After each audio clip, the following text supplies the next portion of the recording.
Sean todos bienvenidos al programa de Filosofía Contemporánea Aplicada. Son cursos dirigidos a aplicar el pensamiento crítico, la reflexión filosófica a los desafíos del mundo actual. En este primer módulo vamos a tocar la historia y la filosofía y la tecnología. Y tenemos un tema muy interesante que es la revolución industrial y la transformación social. Bien, tenemos que entender el impacto que tiene la mecanización en la producción, en la sociedad, en la economía, en la vida cotidiana. Porque hoy en día podemos mecanizar absolutamente todo, desde procesos de mensajes más humanos, correos electrónicos, máquinas pesadas, máquinas en fábrica, recortadoras automáticas, limpiadoras automáticas, un fin de cosas que hoy en día el ser humano tiene otra condición de ser en el mundo, de ser en la relación que tiene con lo que está experimentando. Y básicamente uno de los primeros pensadores que reflexionó sobre la mecanización es Karl Marx. Vamos a tocar esto en los 6 filósofos que hemos preparado para ustedes, y tenemos 4 o 3 formas de impacto de la mecanización en la vida humana. Tenemos en la producción, en la vida cotidiana y en la economía. Pero para empezar vamos a hacer un poco de bibliografía, ¿no? Bibliografía de Karl Marx, que fue un filósofo, economista y un teórico social, y claro, el más influyente pensador que analizó el análisis crítico de la revolución industrial y sus efectos sobre la sociedad. Su enfoque se centró en cómo el desarrollo tecnológico, especialmente la mecanización del trabajo, afectaba negativamente a los trabajadores que estaban bajo este sistema capitalista. Una de las ideas principales de Karl Marx es la alienación del trabajador. Karl Marx sostenía que la mecanización convierte al obrero en una pieza más en esta maquinaria gigante que es el capitalismo, pero en este caso que eran las fábricas, reduciéndolo a realizar ciertas tareas repetitivas, fordistas, ¿no? Donde el fordismo, recordemos que se trata de una actividad miles y miles de veces todo el día, o cientos en todo caso, y este tipo de reducir al ser humano a que haga actividades deshumanizantes, que es una privación de la creatividad en el hombre y que se convierte en esta máquina, ¿no? Humanos fragmentados del trabajo, de la casa, ¿no? Y básicamente el trabajador pierde el control sobre el proceso productivo y sobre el resultado de su labor, ¿no? Este hombre trabaja en una fábrica de relojes Rolex, pero a lo largo de su vida no puede comprarse los mismos relojes, ¿no? Recordemos que Rolex proviene de 1800 y algo, ¿no? Muchas de las fábricas muy reconocidas mundialmente provienen de este periodo. Bien, entonces el trabajador pierde el control sobre el proceso productivo y sobre el producto de su labor, y que se convierte en este tipo de hombre alienado al trabajo, ¿no? Alienado a su trabajo. Y esto genera una profunda desconexión consigo mismo, pero también con el trabajo que está haciendo, ¿no? Porque hay un tipo de alejamiento del individuo cuando trabaja, ya no es humano, ya no está en contacto consigo mismo, y cuando está consigo mismo piensa en su trabajo o está mecanizado a ciertas actividades relacionadas en torno a su trabajo. Y claro, el segundo concepto muy importante, otra de las ideas principales, es la intensificación de la exploración, ¿no? Porque aunque las máquinas pueden hacer libre al ser humano, por así decirlo, del trabajo pesado, en la práctica han sido utilizados para aumentar la productividad a costa del trabajador. Y según Karl Marx, las máquinas permitieron a los capitalistas reducir el valor del trabajo humano, evidentemente pagar salarios más bajos y obtener mejores ganancias. Evidentemente esta máquina no descansa, no come, no pide vacaciones y claramente tiene ciertas condiciones que le favorecen, al contrario que el humano, ¿no? El humano, aunque es creativo por naturaleza, no puede hacer esta creatividad en su trabajo, ¿no? Porque dijimos que se aliena a su trabajo. Hay una desconexión.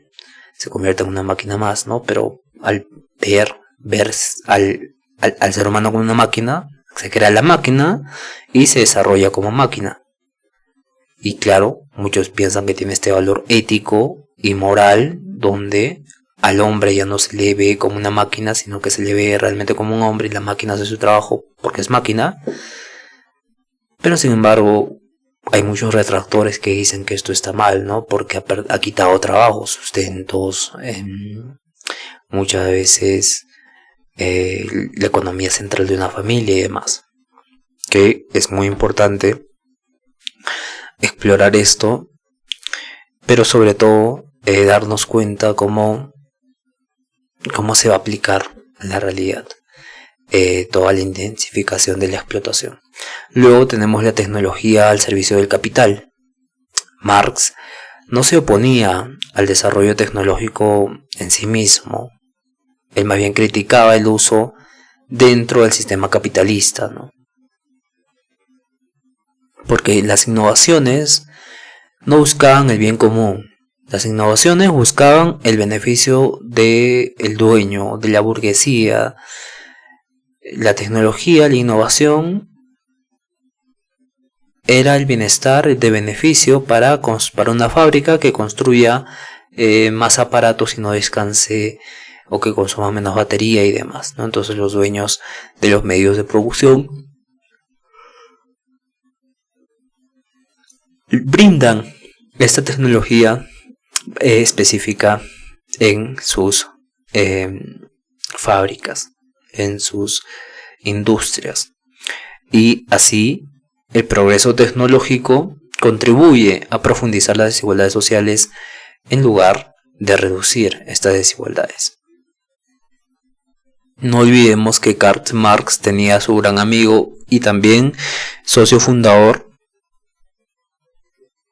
coescritor, patrocinador de Karl Marx, que es Friedrich Engels. Friedrich Engels termina siendo un hombre acaudalado que termina promocionando a Karl Marx y a sus ideas. Él tiene un libro, La situación de la clase obrera, de 1845, y claramente, aunque era cercano a Karl Marx, fue uno de los primeros pensadores en documentar empíricamente los efectos sociales de la revolución industrial. Hoy en día se habla de la revolución de inteligencia artificial, que es básicamente lo mismo.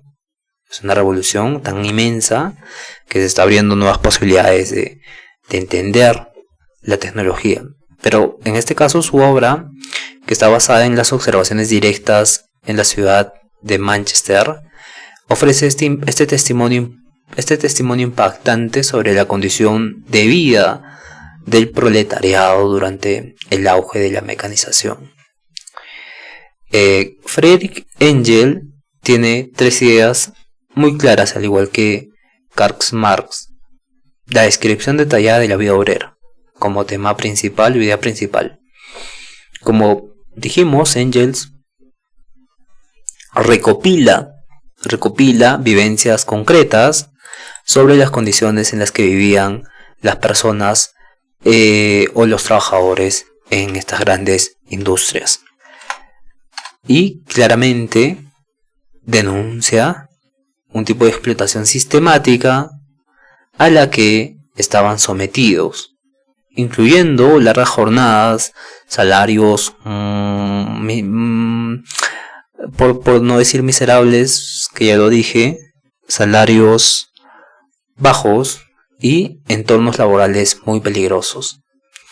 También contarles que habían consecuencias urbanas de la industrialización, porque mostró cómo la mecanización y la concentración de fábricas dieron lugar a ciudades industriales degradadas, ciudades industriales que se convirtieron más adelante y en ese proceso en colonias de suburbios, decir esto es poco técnico, ¿no? Se convierten entonces en esta especie de barrio marginado, ¿no?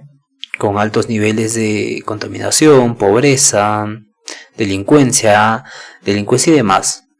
Entonces, los barrios obreros carecían de agua potable, servicios básicos, higiene en todo sentido.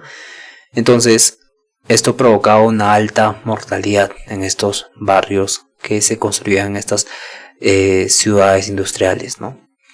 Evidentemente, también habla de la crítica al sistema económico. Engels condenó un modelo económico que, en lugar de mejorar la vida de todos, enriquecía a una minoría a costa del sufrimiento de la mayoría. Consideraba que el capitalismo industrial deshumanizaba al trabajador y perpetuaba una profunda injusticia social. Bien, Engels no fue el único en este tiempo, ni Karl Marx tampoco, más antes que el nacimiento de Karl Marx y Engels, que básicamente eran contemporáneos, por así decirlo, se llevaban 2 años nada más. Friedrich Engels era un poco más joven que Marx por 2 años. Más antes de ellos estaba John Stuart Mill. John Stuart Mill es muy importante, tiene la obra que titula Los principios de la economía política, que básicamente Stuart Mill, siendo economista también, siendo filósofo, fue uno de los primeros pensadores en hablar sobre las reflexiones del liberalismo, críticamente sobre los efectos sociales de la revolución industrial. A diferencia de Marx y Engels, no se oponía al capitalismo ni al progreso técnico, pero reconocía que el desarrollo económico sin control podía generar injusticias y podía generar desigualdades. También mencionar que tiene 3 ideas principales. Una de ellas es el progreso como responsabilidad. Mill defendía los beneficios del progreso industrial, pero también advertía sobre sus riesgos sociales y morales, especialmente para las clases trabajadoras. Para él, la industrialización no debía ser vista únicamente como un logro económico, sino como un fenómeno que debía evaluarse en términos de sus consecuencias humanas. En este sentido, las consecuencias humanas que tenía el capitalismo y este tipo de progreso industrial habían sido tratadas por Marx y por Engels. Sin embargo, él agrega una noción más importante complementaria a esta, que es la intervención del Estado, que diferencia el liberalismo económico clásico que defendía el laissez-faire, técnicamente y correctamente es el laissez-faire, donde Mill proponía una intervención moderada del Estado, y esto era para proteger a los trabajadores de estos abusos que estaban cometiéndose en estos sistemas industriales cerrados de las empresas multinacionales, que en ese tiempo no eran multinacionales, eran industrias, ¿no? Entonces apoyaba la regulación de las condiciones laborales. También Mill apoyaba la limitación de la jornada laboral de trabajo y el acceso a la educación. También tenía una visión ética del progreso. Mill consideraba que el verdadero desarrollo no se medía solo por el crecimiento económico, sino por la mejora en la calidad de vida de todas las personas, especialmente de los sectores más vulnerables. Y en este sentido, proponía una economía orientada al bienestar social y no solo a la acumulación de riqueza. Luego tenemos a un filósofo ya más contemporáneo, más del siglo XX, que es Herbert Marcuse. Herbert Marcuse específicamente, es un filósofo alemán que era miembro de la escuela de Frankfurt. Él escribe El hombre unidimensional. Él nace en 1898, perdón, y fue uno de los principales críticos de la sociedad industrial del siglo XX.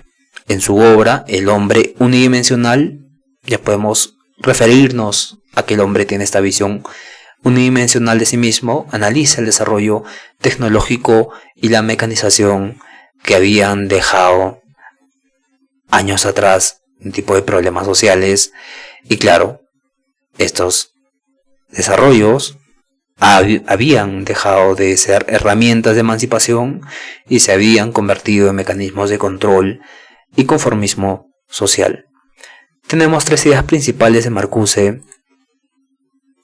El primero es el más profundo, ¿no? Que la tecnología se ha utilizado siempre como un sistema de control, ¿no? Marcuse argumentaba que en las sociedades industrializadas avanzadas la tecnología no libera al ser humano, sino que lo integra dentro de un sistema de control invisible, donde la producción y la eficiencia se van a imponer como valores supremos, y en este contexto el individuo pierde su capacidad crítica y su capacidad autónoma. Evidentemente, este desarrollo de la tecnología como sistema de control hace que en sociedades latinoamericanas, en diferentes sociedades, no se le aprecie mucho la filosofía, ¿no? Por esta capacidad de reflexión, de crítica, de ser autónoma, de ser objetiva. Y claro, esto genera una falsa libertad, diría Marcuse, porque a pesar del crecimiento económico y el acceso a bienes materiales, la mecanización y la automatización crean una ilusión de libertad, mientras que en realidad van a restringir el pensamiento crítico, restringir la capacidad de cuestionar al sistema, restringir el pensamiento creativo. Entonces las personas se adaptan pasivamente a un entorno tecnológico avanzado, pero que socialmente está alienado, ¿no? Está controlado, por así decirlo. Y surge ahí la crítica a la sociedad industrializada avanzada. Recordemos que Marcuse nace en 1898, y claramente está en su juventud a los inicios de 1900 y conoce la Segunda Guerra Mundial, y claramente Marcuse denuncia que bajo una aparente sociedad de bienestar, sociedad moderna, se genera una forma de alienación mucho más sutil pero peligrosa, ¿no? La tecnología. Vimos la tecnología y el desarrollo de la bomba atómica, vimos el estudio de la física en la creación de armas y de tanques y de toda esta cosa, que la tecnología, en lugar de ser usada para transformar el sistema, refuerza el status quo y evidentemente desactiva cualquier intento de cambio radical, aparte que promueve este tipo de desastre humano como las guerras. Y no olvidarnos también que antes de Herbert Marcuse estaba nuestro amigo Martin Heidegger. Martin Heidegger nace en 1889 y tiene la obra La pregunta por la técnica, ¿no? Aquí, bueno, para entrar en bibliografía de Martin Heidegger, es un filósofo alemán y es el más influyente de todo el siglo XX, ¿no? Porque aborda la cuestión de la tecnología, bueno, aborda la cuestión del ser más que de la tecnología, pero tiene este concepto de Gestell, ¿no? Gestell. Bueno, esto aparte del libro La pregunta por la técnica, en la cual estamos enmarcados actualmente. Entonces, en este libro aborda la cuestión de la tecnología desde una perspectiva ontológica existencialista, ¿no? En su ensayo plantea una visión profunda y crítica sobre la forma en que el ser humano, en que la tecnología, sobre todo moderna, va a configurar las relaciones con el mundo, va a configurar la relación que tenemos con nosotros mismos también. Y claramente en los tiempos de Martin Heidegger no existía la tecnología como hoy la tenemos, ¿no? Y claramente si hoy ven a medio mundo más de medio mundo usando el teléfono celular, hay un tipo de perspectiva filosófica muy interesante que se tiene que desarrollar. Sin embargo, Martin Heidegger tiene 3 ideas muy interesantes. La primera es la técnica como forma de ver el mundo. Para Martin Heidegger, la técnica moderna no simplemente es un conjunto de instrumentos o herramientas, sino que es una manera de comprender y organizar la realidad, ¿no? A esta forma de pensar la va a llamar Enframing o Gestel. Gestel es el término que a nivel mundial se le conoce, es decir, este es un modo de encuadrar al mundo como si fuera un recurso disponible, útil, confortable, ¿no? Usamos este Gestel para construir muebles cuando cortamos madera y demás. Entonces el ser humano se convierte en un recurso, ¿no? Heidegger advierte que en una sociedad técnica el ser humano corre el riesgo de convertirse en un recurso más, ¿no? O en un fondo disponible, al igual que la naturaleza, evidentemente. Es decir, se le valora en su función a su utilidad, eficiencia, productividad, perdiendo así esta dimensión más auténtica, más auténtica, pero Heidegger la denominaba el ser, ¿no? Hay una pérdida de ser. Sin embargo, lo interesante de esto es que hay una relación más auténtica con la tecnología, ¿no? Que, aunque Martin Heidegger era un crítico de la técnica, pensaba que tenía que haber una relación más profunda, ¿no? Aunque era crítico, Heidegger no proponía rechazar la técnica, sino repensar nuestra relación con la técnica.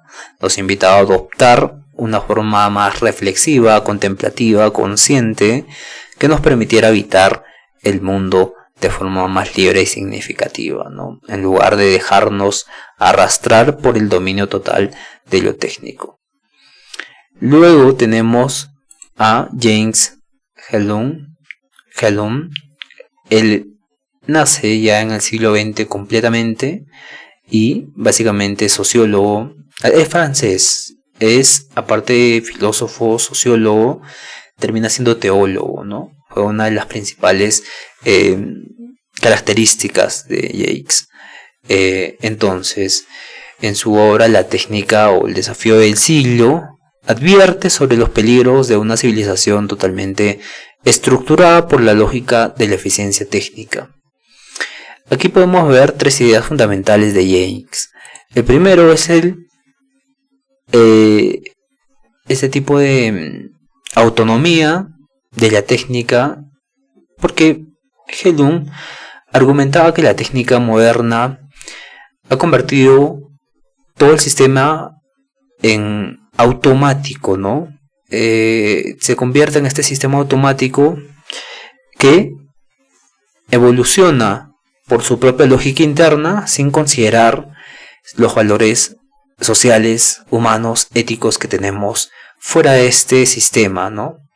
Las innovaciones tecnológicas ya no se desarrollan por necesidad, sino que lo hacen por hacer lo posible, ¿no? Me ve un invento nuevo y se trata de hacer técnicamente posible para que este invento nuevo resulte y salga adelante. Entonces, Hellum va a hacer este tipo de inversión de la relación sociedad-tecnología. En lugar de que la sociedad dirija el desarrollo tecnológico hacia fines más humanos, es la sociedad la que tiene que adaptarse constantemente a estos avances tecnológicos, ¿no? Y esto implica una pérdida de control democrático, una pérdida de ética sobre el rumbo del proyecto técnico que se está desarrollando de forma orgánica, ¿no? Ya dijimos que este tipo de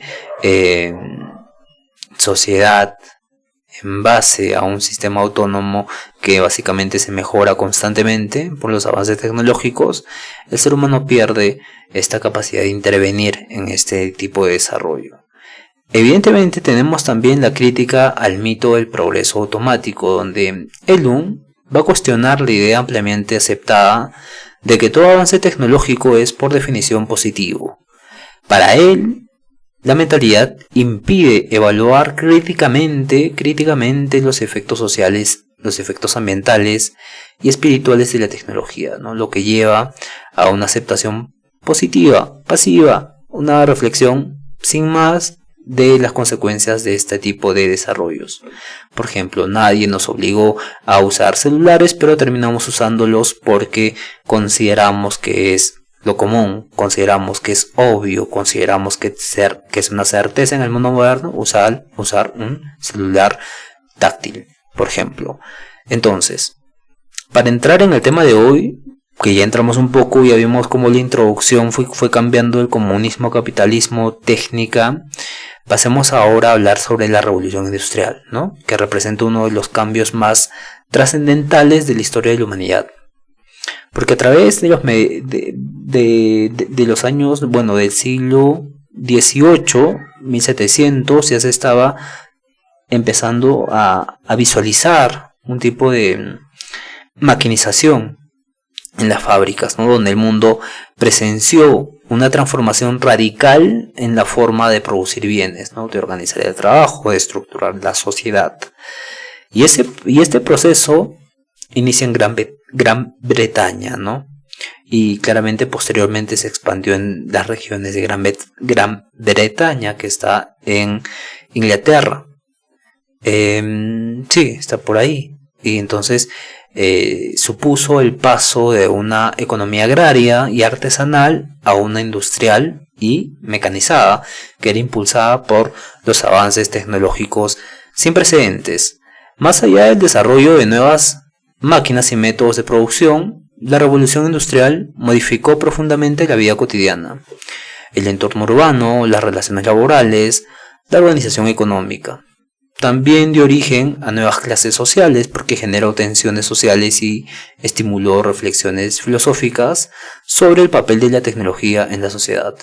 Analizar este periodo no solo permite comprender el origen del mundo moderno claramente, sino también reflexionar sobre las consecuencias sociales del proceso técnico y genera un debate que sigue siendo vigente hasta el día de hoy, si esto es correcto o no es correcto, porque corresponde a impactos en la producción, como podemos apreciar, ¿no? Uno de los cambios más significativos que trajo consigo la revolución industrial fue este tipo de transformación radical en los métodos de producción. Básicamente este proceso no solo implicó una mejora técnica, sino que alteró profundamente la forma en que se organizaba el trabajo y se fabricaban los bienes. También la mecanización fue un elemento clave en este periodo, dado que con la invención de nuevas máquinas como las máquinas de vapor, las máquinas de costura mecánicas y claramente diferentes, las hiladoras, por ejemplo, muchas de las tareas que antes eran realizadas a mano comenzaron a hacerse de forma automática, en muchos casos semiautomática, pero esto permitía un aumento de la velocidad y la precisión de la producción, reduciendo la necesidad de mano de obra calificada en ciertas tareas y reemplazando gran parte del trabajo artesanal que se estaba realizando. También hablar del aumento en la productividad, porque la incorporación de máquinas procuró un notable aumento en la productividad de las fábricas, que eran capaces de producir mayores cantidades de bienes en menos tiempo, lo que reducía los costos de producción y permitía abastecer tanto mercados locales como internacionales, y este crecimiento en la calidad productiva, calidad productiva evidentemente fue uno de los pilares del desarrollo económico moderno. Y también ocurrió la división del trabajo, donde la producción industrial se caracterizaba por esta organización del trabajo, ¿no? Basada en división de tareas. Entonces cada obrero era asignado a una función específica y repetía dentro del proceso productivo, ¿no? Lo que aumentaba la eficiencia y permitía la formación más rápida de trabajadores a este sector, ¿no? Y claramente ese modelo se sienta las bases de la producción en serie, que más adelante sería perfeccionada por sistemas como el Fordismo. También hablar del taller artesanal y cómo pasa al sistema fabril. Antes de la revolución industrial, gran parte de la producción se realizaba en talleres artesanales y en los propios hogares. Con el avance de la industrialización, se consolidó el sistema fabril, que era caracterizado por la concentración de trabajadores y máquinas en un mismo espacio. La fábrica, este modelo, permitía controlar mejor el proceso productivo, aumentar la supervisión laboral y optimizar el uso de energía y recursos también. Bien, tenemos el segundo tema, que es el impacto en la economía. Claramente, la revolución industrial no solo transformó los métodos de producción, sino que también tuvo un profundo impacto en la estructura económica de las sociedades. Se consolidaron nuevas formas de modelos económicos, se redefinieron las relaciones de clase, se aceleró el crecimiento del comercio y claramente dan paso a un sistema económico a escala global, ¿no? Con el dólar. No en este sentido, ¿no? El dólar se fundamenta con el petróleo, pero bueno, se maquetiza con el petróleo, pero este tipo de escala global conlleva a diferentes tipos de códigos sistemáticos económicos, como impuestos, como tarifas, como PBI, como etcétera, datos que nos sirven para relacionarnos realmente con otros países. Bien, pero hablemos del capitalismo industrial. Recordemos que estamos en 1800 a 1950 aproximadamente.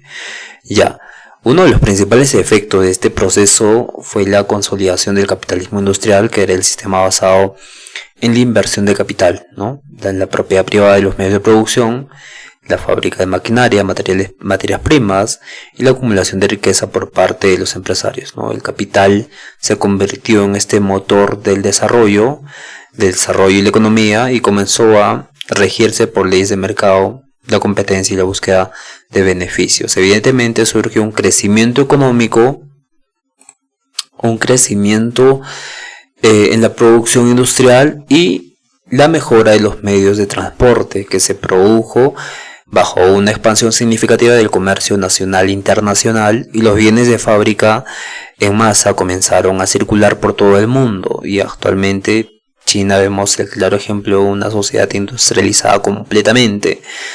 Y claramente en este tiempo lo que generó la creación de nuevos mercados fomentaba el intercambio de divisas, la globalización, ¿no? A inicios de la globalización.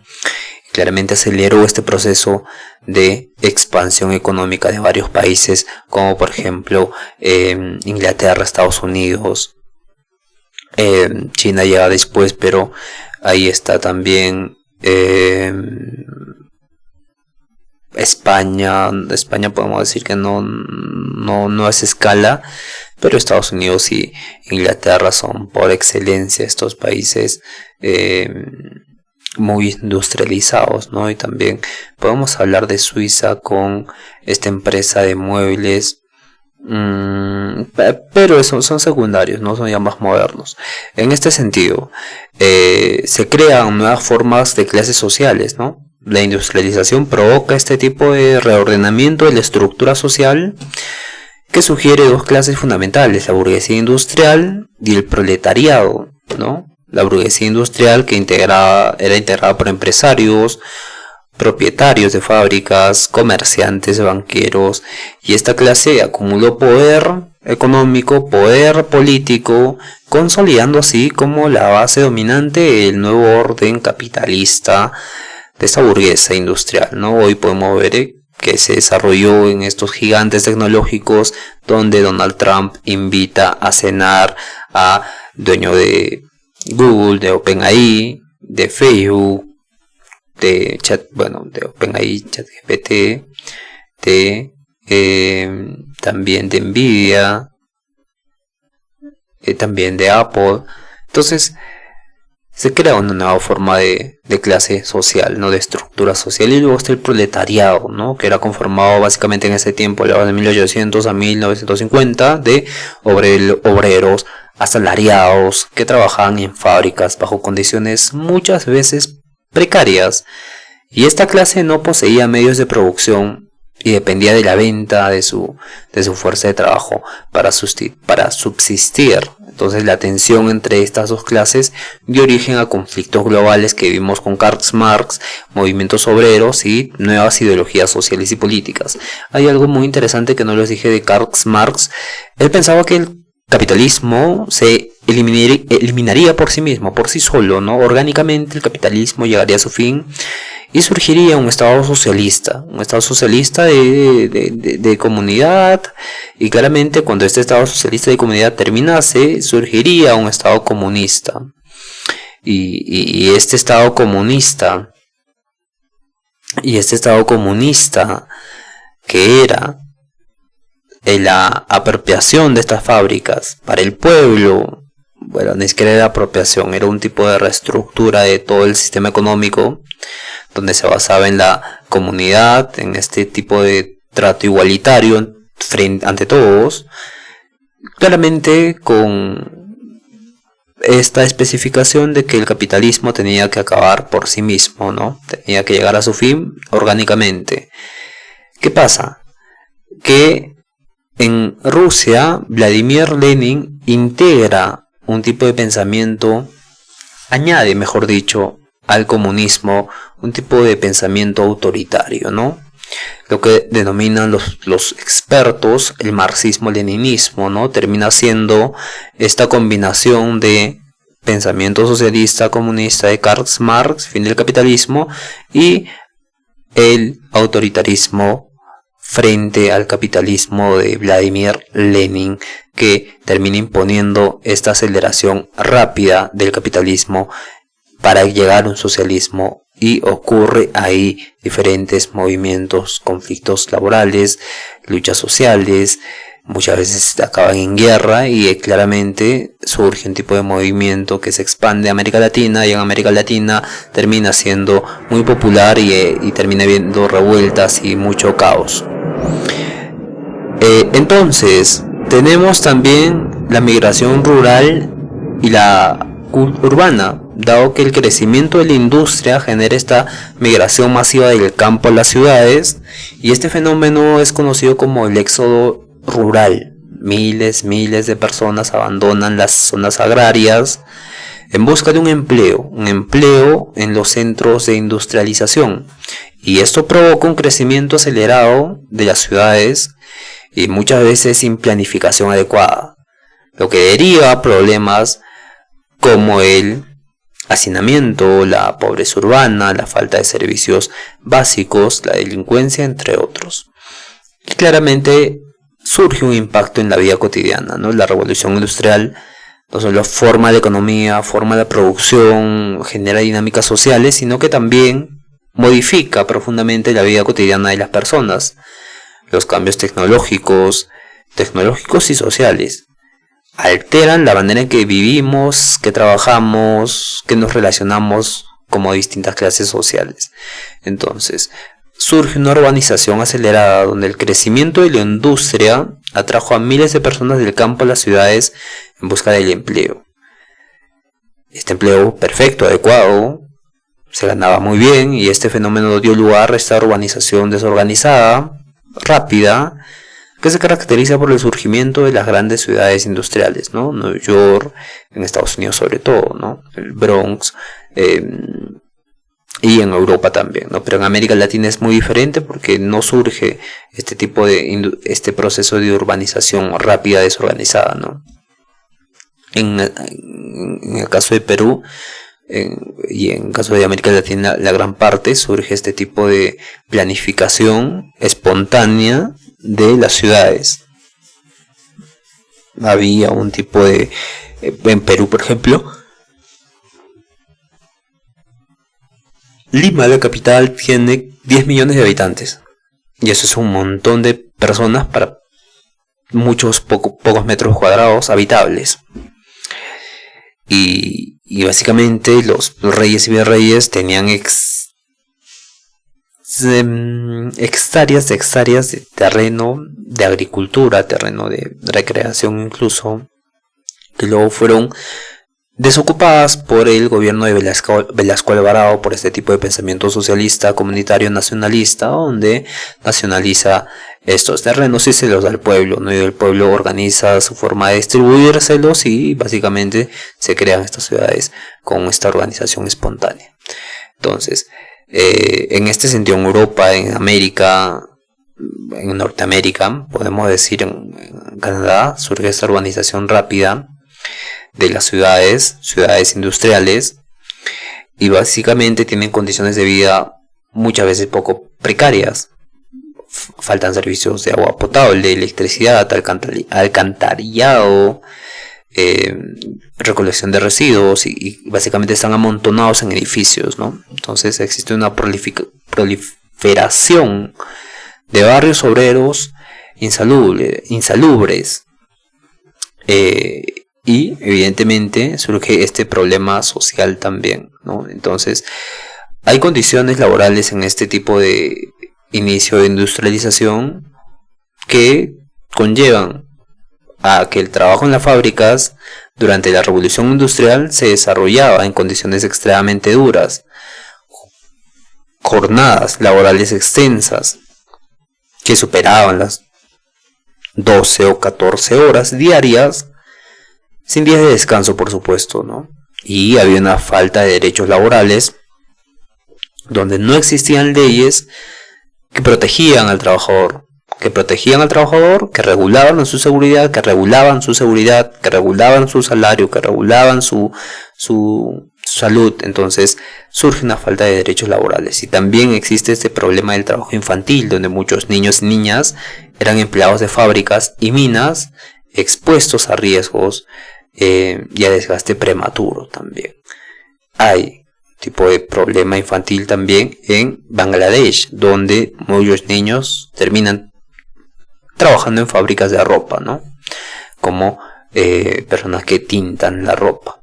Entonces estas condiciones dieron origen a movimientos obreros, sindicatos, derechos laborales, y hubo también un fenómeno muy interesante, que es el cambio en la estructura familiar, porque la necesidad de un ingreso económico llevó a que todos los miembros de la familia tuvieran que trabajar, incluyendo niños y mujeres, ¿no? Una redefinición del rol familiar, ¿no? Especialmente de la mujer, que pasó de trabajar exclusivamente en el hogar a integrarse en el ámbito industrial, ¿no? Y una mayor presión económica, emocional sobre las familias obreras, por la ubicación donde vivían, por las largas jornadas laborales, por la difícil condición de vida en la que las ciudades urbanas, en la que las ciudades industriales se desarrollaban. Pero claro, había un avance tecnológico que era aplicado a la vida diaria. El transporte, se usaba el barco a vapor, que revolucionó la movilidad de mercancías, de personas, reduciendo el costo, reduciendo el tiempo de viaje. Pero no solo eso, sino que los ferrocarriles también hicieron esta labor muy bien. Y surge el desarrollo del telégrafo, que permitió transmitir mensajes de forma rápida a largas distancias, transformando el comercio, transformando la política y las relaciones evidentemente personales.